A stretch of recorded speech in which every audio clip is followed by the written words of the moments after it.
खुशामदीद। 17 अगस्त 1998 को जनूबी पंजाब के शहर भावलपुर में एक छोटा मुसाफिर त्यारा गिरकर तबाह हो गया, जिसमें पाकिस्तान के सदर समेत दीगर अहम ओहदों पर फाइज लोगों का इंतकाल हो गया। लेकिन उनके जहाज का हादसा आज तक एक हल तलब मुअम्मा ही है।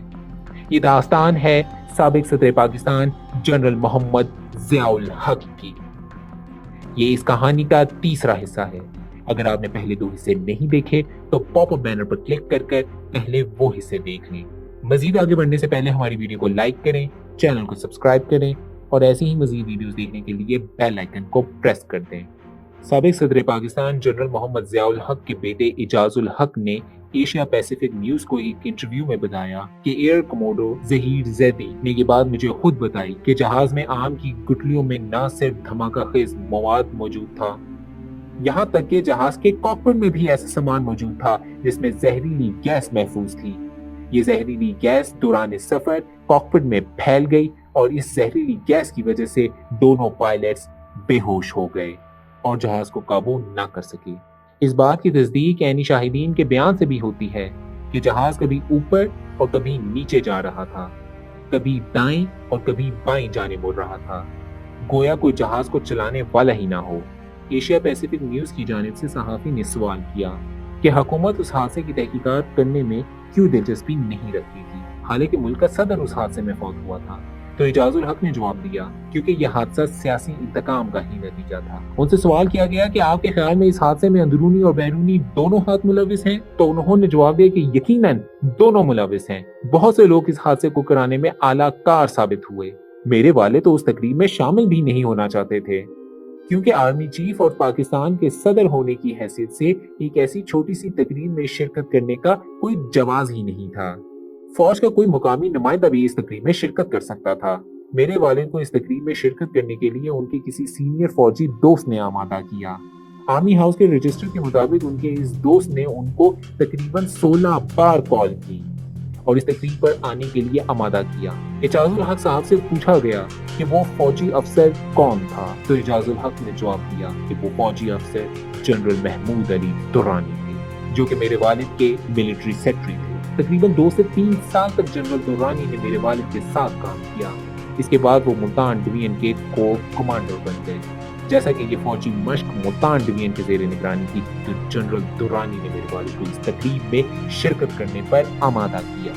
एशिया पैसिफिक न्यूज की जानिब से सवाल किया गया कि उस हादसे में मिलने वाली लाशों का पोस्टमार्टम क्यों ना किया गया, तो इजाजुल हक ने जवाब दिया कि हादसे में मिलने वाली लाशों का पोस्टमार्टम लाहौर में किया जाना था, मगर आखिरी वक्त पर ऑटोप्सी रोक दी गई। हादसे में हलाक होने वालों में से सिर्फ जनरल रॉबर्ट वॉसम की लाश की ऑटोप्सी की गई, जो कि यूएस मिशन के मिलिट्री अटैची थे। तमाम लाशों को मुल्तान के अस्पताल ले जाया गया, लेकिन हैरानी की बात तो ये है कि मुल्तान के अस्पताल के डॉक्टर्स को हादसे के बाद फौरी तौर पर वहां से ट्रांसफर कर दिया गया। ये बात जनरल ज़हीर ने भी 100 सफ़ात पर मुश्तमिल रिपोर्ट में लिखी। इस रिपोर्ट के बाद जनरल ज़हीर को हिरासा किया गया और फिर उनकी वफात हो गई। इजाजुल हक से सवाल किया गया कि क्या जनरल ज़हीर कुदरती मौत मरे थे, तो उन्होंने जवाब दिया कि मेरे ख्याल में वो कुदरती मौत ही मरे थे, मगर उनको मरने से पहले बहुत धमकियां दी जा रही थी। वो पाकिस्तान एयरफोर्स के बेहतरीन लोगों में से एक थे, मगर उनको जबरदस्ती एयरफोर्स से निकाल दिया गया और उनको काफी तंग किया गया। उनको एयरफोर्स से निकालने के बाद कोई दूसरी नौकरी भी ना करने दी गई। उनके आखिरी अयाम काफी गुर्बत में गुजरे। उन्होंने अपने हाथ से 100 सफ़ात की रिपोर्ट लिखी और मुझे खुद दी। रिपोर्ट के साथ उन्होंने मुझे कुछ और शवाहिद भी दिए। जनरल ज़हीर ने मुझे ये भी बताया कि उनके पास और भी सबूत मौजूद थे, जो कि उनके बैरून मुल्क दोस्तों के पास थे, और अगर उनको कुछ हुआ तो उनके दोस्त ये शवाहिद रिलीज कर देंगे। इजाजुल हक ने यह भी कहा कि मैं जल्द ही अपनी आने वाली किताब में इस रिपोर्ट का हवाला दूंगा, लेकिन हैरानी की बात यह है कि वो किताब कभी शाया ही नहीं हुई। एशिया पैसिफिक न्यूज के नुमाइंदे ने इजाजुल हक साहब से सवाल किया कि उस जहाज के 4 इंजन थे। जहाज अपने 3 इंजन बंद होने की सूरत में भी अपने 1 इंजन के बलबूते पर उड़ सकता था, लेकिन आखिर उस दिन ऐसा क्यों नहीं हुआ? तो इजाजुल हक साहब ने जवाब दिया कि 4 इंजन खराब होने की सूरत में भी जहाज ग्लाइड करने और लैंड करने की काबिलियत रखता था। ये एक मजबूत जहाज था। हमने कंपनी पर केस करने की कोशिश की कि अगर ये टेक्निकल फॉल्ट था तो कंपनी हमें इसका हर्जाना अदा करे, जो कि मिलियंस ऑफ डॉलर्स थे। اگر کمپنی یہ ہرجانہ نہیں دینا چاہتی تو یہ مانے کہ جہاز میں ایسا کوئی ٹیکنیکل فالٹ نہیں تھا کہ جہاز کریش ہو جائے، لیکن افسوس کی بات ہمیں کمپنی پر کیس ہی نہ کرنے دیا گیا۔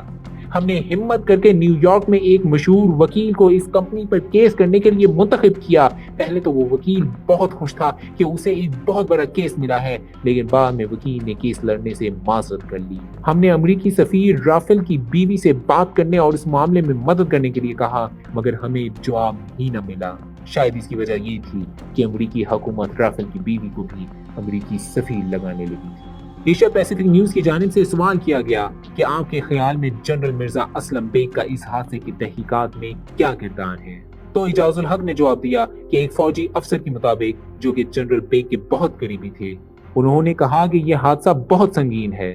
میں بھی اس حادثے کی تحقیقات چاہتا ہوں، مگر مجھ پر اندرونی اور بیرونی بہت دباؤ ہے۔ ایک بار جب میری جنرل بیگ سے ملاقات ہوئی تو میں نے خود ان سے اس حادثے کی تحقیقات کے بارے میں پوچھا تو انہوں نے اس بارے میں کچھ خاص جواب نہ دیا۔ جب نواز شریف کی حکومت آئی تو نواز شریف نے اس حادثے کی تحقیقات کے لیے شجاعت کمیشن بنایا، لیکن اس کمیشن کی رپورٹ کبھی شائع ہی نہ ہوئی۔ جسٹس شفیق الرحمان کی سربراہی میں بھی ایک اور کمیشن بنایا گیا۔ اس کمیشن نے اس حادثے سے تعلق رکھنے والے تمام لوگوں کے انٹرویو کیے اور ایک رپورٹ تیار کی۔ اس رپورٹ کو بھی کبھی شائع نہ کیا گیا۔ اس کمیشن میں 3 جج شامل تھے۔ اعجاز الحق صاحب کا کہنا تھا کہ ان 3 ججوں میں سے ایک جج نے مرنے سے پہلے وہ تحقیقاتی رپورٹ ان کو دکھائی۔ اس رپورٹ کے مطابق جب کمیشن نے زیدی صاحب کا انٹرویو کیا تو زیدی صاحب نے کمیشن کو جہاز کے ٹکڑوں کی تصاویر دکھائیں، جس کو دیکھ کر یہ شک تھا کہ جہاز کو شاید باہر سے کوئی چیز ماری گئی۔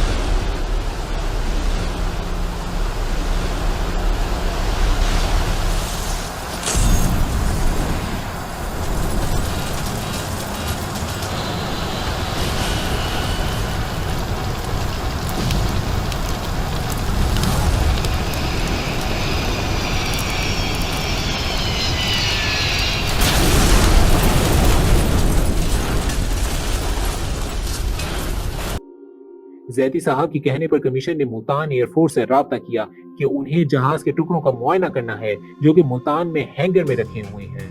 ایئر فورس نے 48 گھنٹے بعد کمیشن کو آنے کا کہا، مگر جب کمیشن ملتان پہنچا تو وہاں جہاز کے ٹکڑے ہی موجود نہ تھے اور سرکاری رپورٹ کے مطابق جہاز کے ٹکڑوں کو اسکریپ میں بیچ دیا گیا تھا۔ ایشیا پیسیفک نیوز کی جانب سے یہ سوال کیا گیا کہ کیا یہ بات سچ ہے کہ جنرل مرزا اسلم بیگ نے بھی آپ کے والد کے ساتھ جہاز پر سوار ہونا تھا؟ تو انہوں نے جواب دیا کہ یقیناً ایسا ہی ہوا ہوگا، کیونکہ اس جہاز پر تقریباً تمام اعلیٰ فوجی افسران سوار تھے سوائے مرزا اسلم بیگ کے، جو کہ دوسرے جہاز کے ذریعے اسلام آباد پہنچ گئے۔ اس سے سوال کیا گیا کہ یہ بات مشہور ہے کہ جہاز میں حادثہ آم کی پیٹیوں میں موجود مواد کے ذریعے ہوا، تو اعجاز الحق نے یہ جواب دیا کہ یہ بات سچ ہے کہ دھماکہ خیز مواد آم کی پیٹیوں میں رکھا ہوا تھا، جس کے ذریعے دھماکہ ہوا اور جہاز گر کر تباہ ہو گیا۔ سابق صدر پاکستان جنرل ضیاء الحق کے طیارہ حادثے کی وجوہات جاننے کے لیے متفرق تحقیقات کی گئیں۔ ان کے بارے میں ہم نے آپ کو تفصیل سے بتایا، جن سب سے یہ نتیجہ اخذ کیا جا سکتا ہے کہ جنرل ضیاء الحق کا جہاز مبینہ طور پر کسی تکنیکی خرابی کا نشانہ نہیں بنا، بلکہ اس کو کسی سازش کے تحت گرایا گیا، لیکن اس کے بارے میں کچھ حتمی نہیں کہا جا سکتا۔ تمام تحقیقات میں اس خدشے کا اظہار تو کیا گیا، لیکن اس سازش کے پیچھے چھپے ہوئے لوگوں کے نام جاننے اور ان کے مقاصد جاننے کی یا تو کسی نے کوشش نہیں کی یا ان کو کوشش نہیں کرنے دی گئی۔ لیکن یہ بات تو پکی ہے کہ یہ تکنیکی حادثے سے بڑھ کر ایک سیاسی اور سازشی حادثہ تھا۔ یہ تھی جنرل محمد ضیاء الحق کے طیارہ حادثے کی مکمل سٹوری۔ آپ کو ہماری ویڈیو کیسی لگی؟ ویڈیو پسند آنے کی صورت میں ویڈیو کو لائک کریں، چینل کو سبسکرائب کریں اور نیچے کمنٹس میں اپنی قیمتی رائے سے ضرور آگاہ کریں۔ اگر آپ مزید ایسی تاریخی مارڈر مسٹریز کے بارے میں جاننا چاہتے ہیں تو ہماری اس پلے لسٹ پر کلک کریں۔ بہت شکریہ۔